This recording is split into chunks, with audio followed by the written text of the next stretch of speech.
ಸಾರ್ವಜನಿಕ ಹಿತಾಸಕ್ತಿಗೆ ದೊಡ್ಡ ದ್ರೋಹ.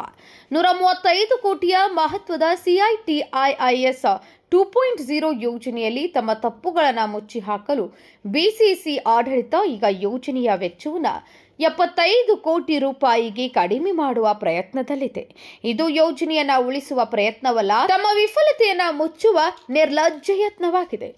ಯೋಜನೆಯ ವೆಚ್ಚವನ್ನು ಕಡಿಮೆ ಮಾಡುವುದು ಎಂದರೆ ಯೋಜನೆಯ ಪ್ರಮುಖ ಘಟಕಗಳನ್ನು ಕಡಿತಗೊಳಿಸುವುದು.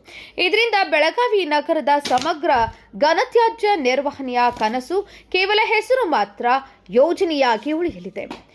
ಕೇಂದ್ರ ಸರ್ಕಾರದಿಂದ ಅನುದಾನ ಬಿಡುಗಡೆಯಾಗಿದ್ರೂ ತಮ್ಮ ಪಾಲಿನ ಹಣವನ್ನು ಸಮಯಕ್ಕೆ ಜಮಾ ಮಾಡಲು ವಿಫಲವಾದ ಬಿಸಿಸಿ ಹಾಗೂ ಬಿಜೆಪಿ ಆಡಳಿತ ಈಗ ಜನರ ಮುಂದೆ ಬರುವ ಅಪಮಾನವನ್ನು ತಪ್ಪಿಸಲು ಹೊಸ ನಾಟಕ ಮಾಡುತ್ತಿದೆ.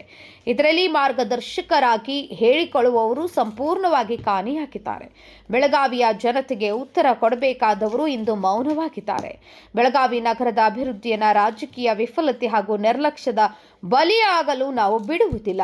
ಜನತೆಗೆ ನಿಜ ತಿಳಿಯಲೇಬೇಕು. Bureau report, KMM news, Belagavi.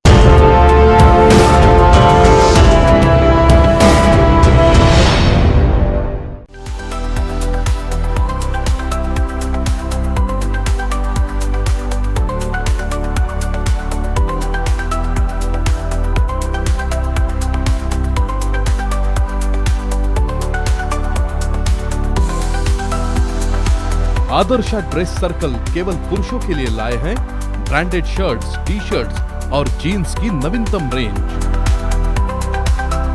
Adarsh dress circle, खड़े बाजार, बेलगावी।